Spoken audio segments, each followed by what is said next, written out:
Well, you're my first husband, but I have to tell you something really important. What is it? So I haven't said this to you yet, but I have been engaged before. I had a fiance. Okay. Yeah, and let's take a really awkward pause because I'm expecting a reaction.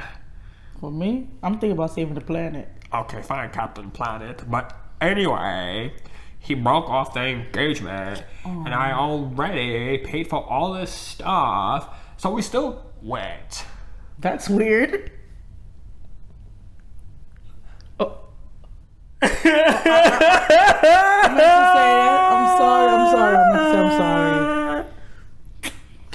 And then in the after party, I told everybody how great of a guy Mitch is. But on the inside, I wanted to murder him. Because I'm trash. But he's so great.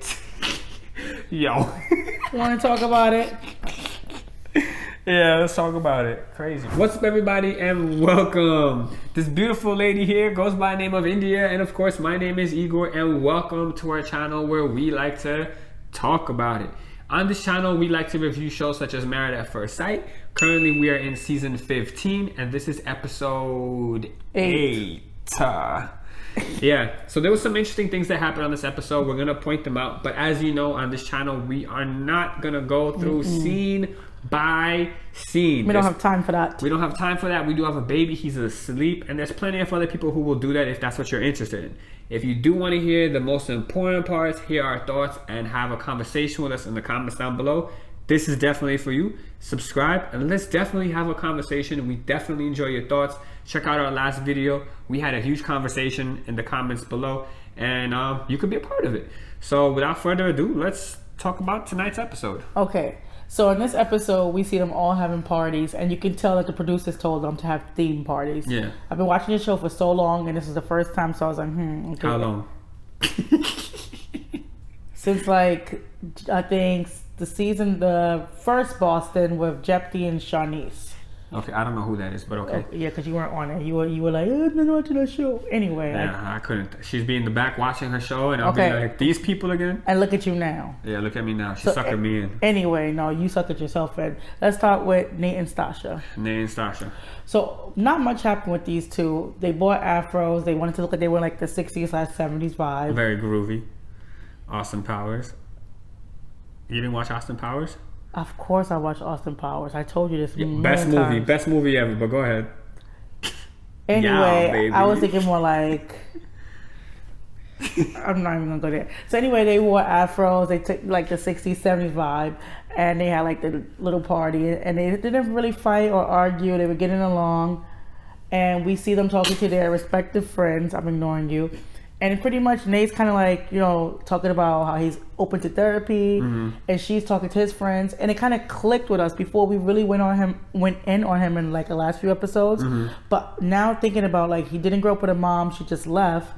He wants to make sure he has enough money, so if that ever happens, he can take care of his own children without a mom. What do you mean? Like, you're saying if Stasha ever left him? Yeah, I think it's like a little bit like the abandonment issue. So do you think Stasha's type of person should just leave her kids? Of course not, but he don't know her like that. She's still a stranger to him. True. That's the only thing I learned, and I reflected on what I said before, so I might be wrong from the past video, and I own it. Yeah, and for me, what I've noticed is, and I said this in the past video, is I'm kind of getting the feeling that both of them have an alpha type personality.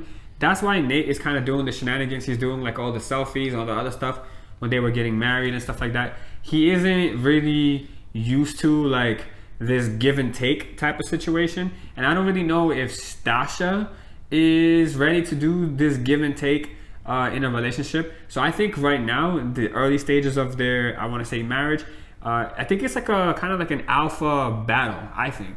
Maybe. So yeah. Enough about them. Let's go to the next couple. Go ahead. So what do you want to talk about next? Don't matter to me. All right, let's go to Ben and Morgan. Oof.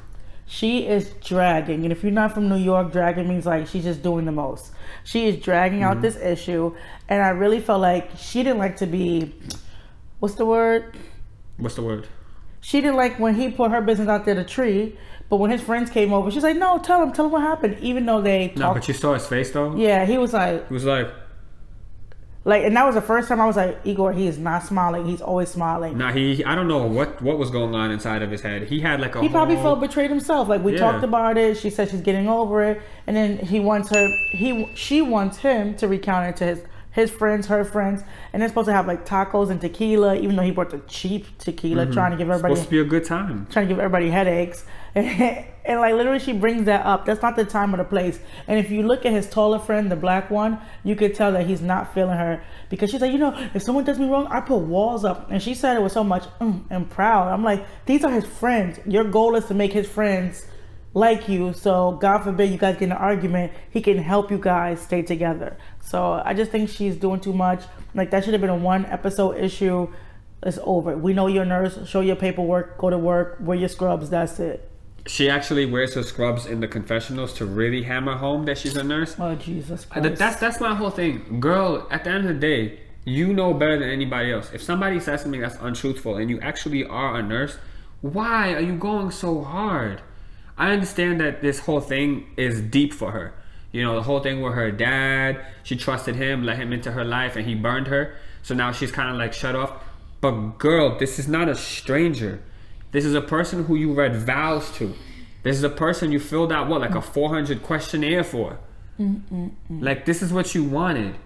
And now you're trying to sabotage everything. You need to stop. And the one thing I want to say about this episode that I really like, except for Alexis, her friend, that girl was trash. But besides that, Carl, Morgan's friend, he gave her some amazing advice. He said, girl, you need to talk it out. If you need to scream, scream. Whatever is in your system, get it all out. That's it. Talk about it, and that's it. Let it go. And let it go. That's it. And then when she was talking to Ben's friend, he was such a great friend. Like, he gave such amazing advice. He said, yo, if Ben was to walk in right now, what would he call you? And we asked him, yo, is she a nurse? What would he say? Yep. She said he would say, I'm a nurse. So it's over. It's over. And Ben has apologized so many times at this point.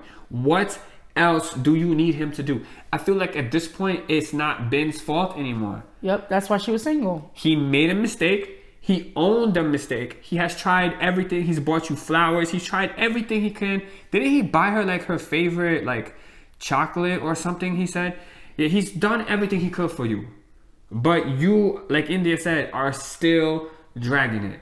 And for you to be so hurt, saying, oh, I can't believe he went to somebody else, and you burned him in front of everybody, that's messed up, because that was unfair, and you should be leading by example, and you didn't. You did not lead by example. That was really wrong. Petty Betty. So let's go to Lindy Miguel. Let's do it. So this is the battle of healthcare versus last name. Miguel knows what type of girl she is. He knows she overanalyzes, she overthinks, she talks really fast, and sometimes she just starts creating problems or predicaments before they even happen, right? So that's something they should talk about either closer to the decision day or after decision day. You mean vow renewal day? That stupid ass name. So without that being said, and healthcare, like, girl, why don't you have healthcare at your job? Like, are you working part-time? Like, what's the deal? Like, you say you have a doctorate, so why? There's people without jobs that have healthcare. I don't know. Maybe you guys could tell me in the comments how that's possible. I don't personally know. But if she needs healthcare, what was she going to do if she never married Miguel? She's making it his responsibility. Yes, he should offer it as her husband, but she's saying it like, you must do this. What was she doing her whole life beforehand, you know? I don't know either. And the thing about all of that, Lindy, you're working in a field that healthcare. You're working in the field of healthcare. Anything could happen at any time. Like an elephant could step on your foot, and then you're gonna go need to see urgent care, somebody somewhere. How are you paying for that? That's what she said. She's like, you gotta just let me die. Are you selling your brother's ugly hair, and that's how you're making money to pay for your healthcare? Like, what are you doing? How are you paying? Like, how have you survived till this day paying for your healthcare? I don't know, but I think if neither one of them is trying to bend, but we see him bend at the end of the episode, that should be a conversation after you've made it past decision day. And plus, that's a lot of paperwork. It's a lot of headache trying to get on someone's health care. Remember, I had to do that for I tried to get on yours. Easy. Oh, no, it's not easy at all. It takes weeks. You have to do your social security, everything, your driver's license, your passport. And changing the name is a lot of work too. So once you do it, God forbid, I ain't going back. That's the thing too. Like if you go one way, for you to go back the other way is the same amount of paperwork all over again. So while we were watching this episode, me and India actually went back and forth a couple of times about this debate, and I think we landed on they both need to stop. Because in a regular relationship, you've been with the person for maybe a year, 2 years, 3 years. You got engaged maybe for a year, and then you got married. By the time you got married, you pretty much knew. You knew a lot more about the person. You pretty much knew, okay, yeah, this is what I want. I want to start a family. It makes sense for us to change our names. It makes sense for you to be on my health insurance, even if you have your own. Maybe your partner has a better health insurance plan. It makes sense. But y'all don't even know each other. Miguel, do you even know her favorite color? Lindy, do you know his favorite color? Like, why are we even having this conversation? Miguel, you literally, first of all, like, she brought to you that she needs healthcare because she thinks about everything, right? She brought that to you. Instead, and you, this is my whole thing too. Miguel, I don't understand. Doesn't he have a PhD as well? Like, aren't you a smart guy? You're a creative guy. You write stories for your D&D and you wear costumes. Like, aren't you smart enough to know the kind of girl you are dealing with? If you want her to take your last name, that means clearly you want to be in this relationship with her. But aren't you smart enough to know that if on her brain right now is healthcare because she doesn't want Elephant to step on her foot again and she doesn't want to have to sell her brother's hair, she wants to have an actual healthcare thing, why would you throw something extra for her to think about? I'm not blaming everything on Miguel, but I just feel like the two of them, like India said, y'all don't even know if you're going to stay together in 8 weeks. Why are you having this debate? There's so many other things you guys can be focusing on. I know Lindy wants healthcare because she's tired about that elephant on the foot. I don't know where this elephant coming from, but I feel like it was just stupid. We'll see what happens. The next couple we could talk about. Who you got next? Alexis and Justin. Do you want me to say my piece? Do you want me to say my piece, or you want to say your piece? Don't go too crazy on him. I know you're not his biggest fan. Justin, my man, you are the most irritating human being on this planet. Damn. Like, so irritating. Like, I feel like this dude is not from planet Earth. Like, I'm really starting to feel that. I feel like somebody gives this man a teleprompter, tells him into his ear through some device what he should do, how he should act, what he should say, and clearly none of these things have come from our society. It come from some strange world somewhere else. Dude, what is actually up with you? Like, I don't know if you guys have noticed, but everything that he did in this episode is literally how he acted when his brother was calling him a bitch and told him to stop acting like one and told him, bro, I don't know if you should do this. You're not ready. I don't think you're ready. And Justin just gets so hostile. You don't know anything about anything, and you have the right to get hostile? I'm going to stop here because okay, I don't want us to get our channel revoked. So with him saying that, at first I was like, okay, is she being too dramatic? Is he not being as serious? But when she said, you know, the dog wasn't really eating and he didn't tell her and giving medicine, like, everyone knows you're not supposed to have medicine on an empty stomach. And then he withholds that from her, and then he has a right to get upset with her. Like, at that point, the camera would have came off because I would have tore the whole place up and taken Newton with me. Like, it's just too much. And in the candy store, he's like, you get aroused from fighting. Like, who are you talking to? Like, are you not comprehending because you're all the way up there and I'm down here? Like, I don't understand that. And then how he just was like, I'm sorry.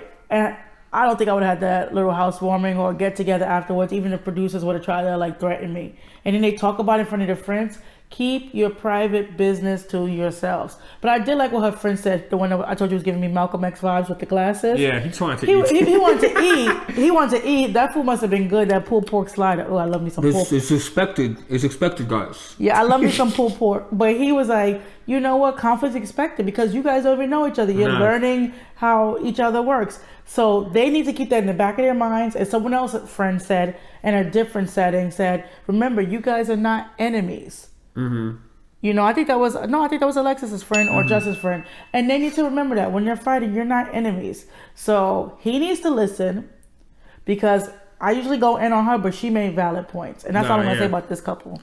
Yeah, for sure.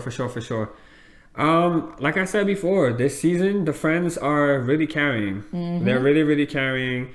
And keep doing that. That's really good. Because usually, like, some friends can be sabotaging. Mm-hmm. But now they're giving actually good advice.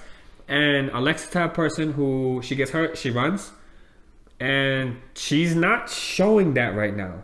She's trying. Not. She's trying. And Justin, I hope you are taking some serious notes.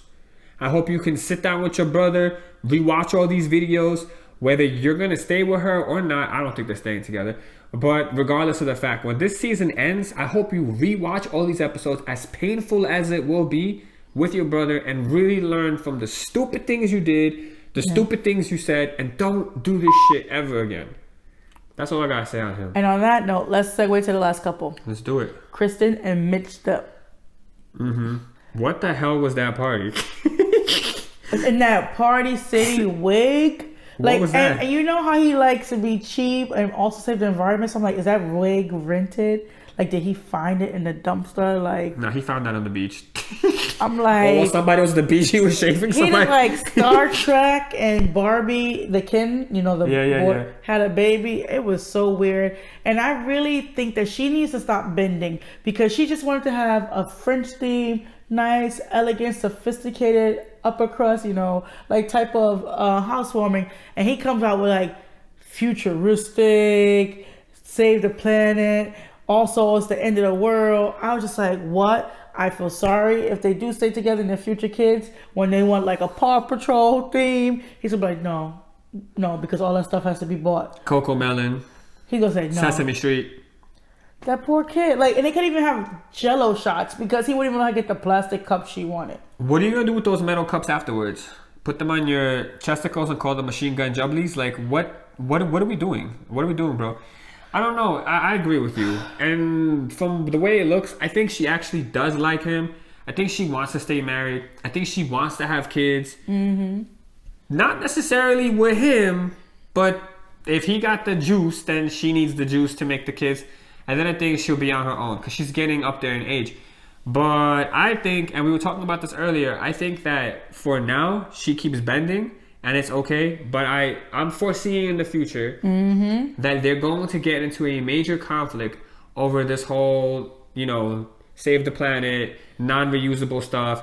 I think it's going to get to a point. Yeah, it's going to get to a point where she will not be able to take it anymore because fundamentally they just have too many differences, or that one specific concept they view it differently, and I think that's going to be the end of that. I mean, I want to save the planet too, but there comes a point where you're making boundaries that are actually hurting your relationship, which you're still nurturing, you're still growing. If this is somebody that you met picking up dirt on the beach and they were like, oh yeah, save the planet, blah, blah, blah, just as much as you, then everything would have been fine. But you're meeting a stranger and he does not care. He does not care for how she feels about anything. Nope, he called her ugly. He talked about her when she got the coffee from her friend. And when she was telling her story, he laughed in the beginning until he saw it was serious. So he needs to take some social cues. He needs to lighten up and enjoy life. Because one man can't save the planet. For sure. And Kristen, you got to toughen up. You got to really toughen up, or I'm going to call Peter. I'm going to call Lois. I'm going to call Peter, Lois, Brian, Stewie. One thing. I'm going to call all of them. Oh, you're saying that because of her voice. One thing. Mitch, I am no longer Team Mitch because of what you said about that dog. Oh, we haven't been Team Mitch since like 3 episodes ago. Well, I was taking points off, but still, I was trying to give him the benefit of the doubt, you know, but... Nah, he said something useless messed up. Creature? Useless creature. Useless creature. Do you know how much useless shit you got in your house? Yeah, let's rewind back to that cluttered hoarder house. Do you know what useless shit you had on your head? Thinking you from Star Trek or some shit? Dude, useless creature? You know what was useless? That gerbil freaking contraption y'all had on the island. Like, I don't know what the hell that was about. They had some shit in the back of the footage. They had some shit on the counter. I don't know what they were doing. Your whole house is useless, bro. Your whole house is useless. You water your plants in your bathtub, bro. Kristen said you have bugs in your bathtub, bro. That's nasty. But let me guess, those bugs aren't useless, but her dog is useless. That would have been a red flag for me if I was her. Anybody except maybe Stasha and Igor last. What are your thoughts? I don't know, but we will see. All right. Listen, on that note, thank you so much for watching this episode. Do subscribe if you enjoyed, had a laugh, or just agree or disagree with some of our, ideas and want to have a conversation in the comment section below. And thank you. Just thank you for this, ride with us. And we'll see you guys next week. That episode should be juicy. Hopefully. Definitely. And if you didn't see our previous episode, it should be right over here. Click on that one, and we'll catch you next time. Bye, guys. Peace.